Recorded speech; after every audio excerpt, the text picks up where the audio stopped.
So, you've moved into a brand new, super energy efficient home. You'd think the work is done, right? Well, what if I told you that just owning a high-performance house is only half the battle?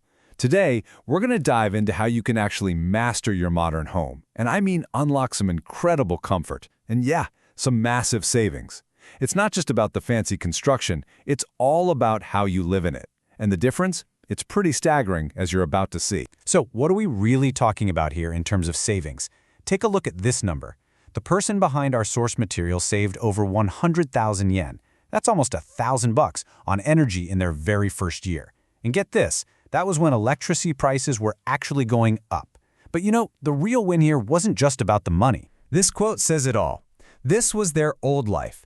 In a supposedly new but frankly terribly insulated rental, they were literally working with a blanket wrapped around them, fuzzy socks on, just to stay warm enough to type.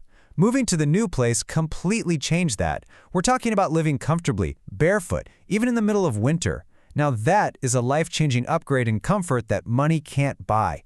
And this transformation, it's possible because of the home's design, but it's realized through a very specific strategy. And this right here, this is the core idea. Think about it like this. You wouldn't buy a brand new, high-performance sports car and expect to set a lap record without ever learning how to really handle it, right? Of course not. Well, a high-performance home is exactly the same. It's got all this amazing potential for comfort and efficiency just waiting for you, but you're not going to get it by just, being there. You've got to learn how to drive the thing. Okay, so how do you get behind the wheel of this machine? Well, it all starts with one single foundational principle. This is the absolute first rule of mastering your home. You have to measure everything. I mean, you just can't rely on your gut feelings. Does it feel a little stuffy in here? Data gives you the real answer, no guesswork involved. This turns hunches into an actual strategy. It gives you a dashboard for your home so you can see what's really going on and start making smart, informed decisions. And listen, this dashboard doesn't have to be some complicated mess. The author just focuses on 4 key metrics. First, temperature. That's for your basic comfort, obviously. Then, humidity, and this is so crucial, not just for comfort, but for preventing mold. Next is CO2, for air quality. You don't want to feel all groggy and tired in your own home. And finally, energy usage, your kilowatt hours, so you can track your costs.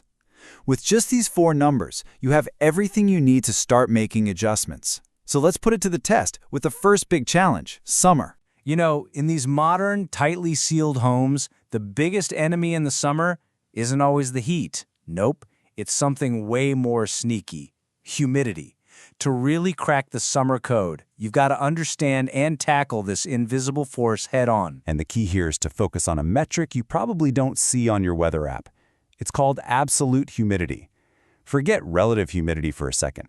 This number tells you the actual amount of water in the air. Why does that matter?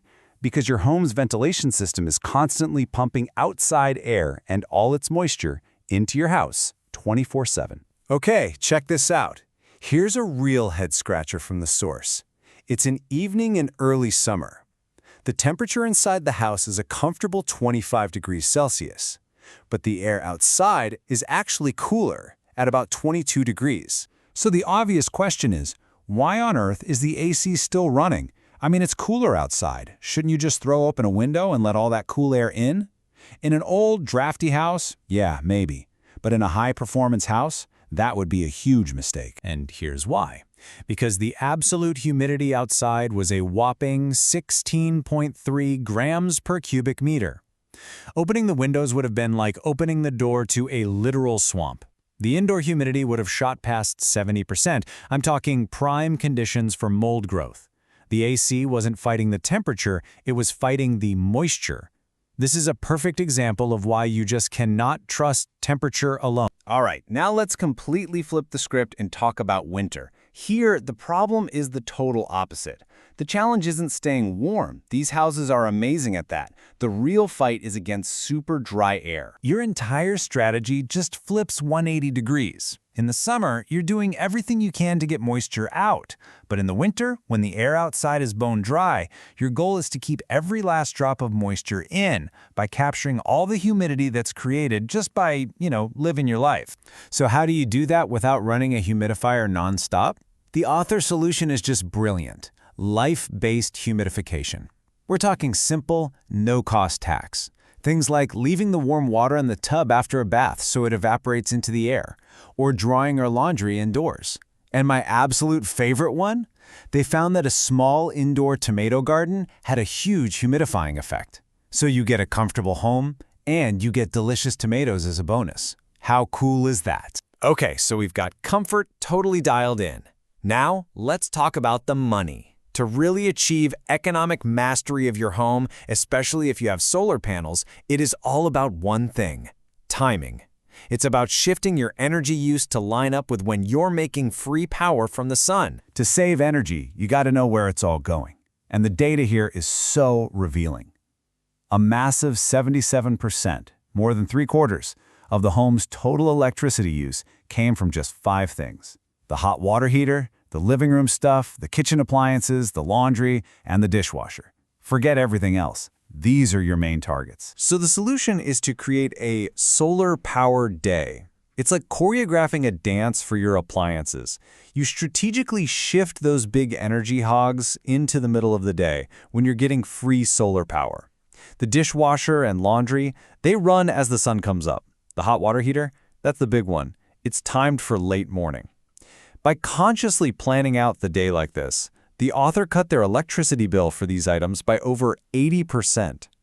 That is huge. You know, it's so easy to think of our homes as just passive shelter, a place to keep the rain out. But a modern house is so much more than that.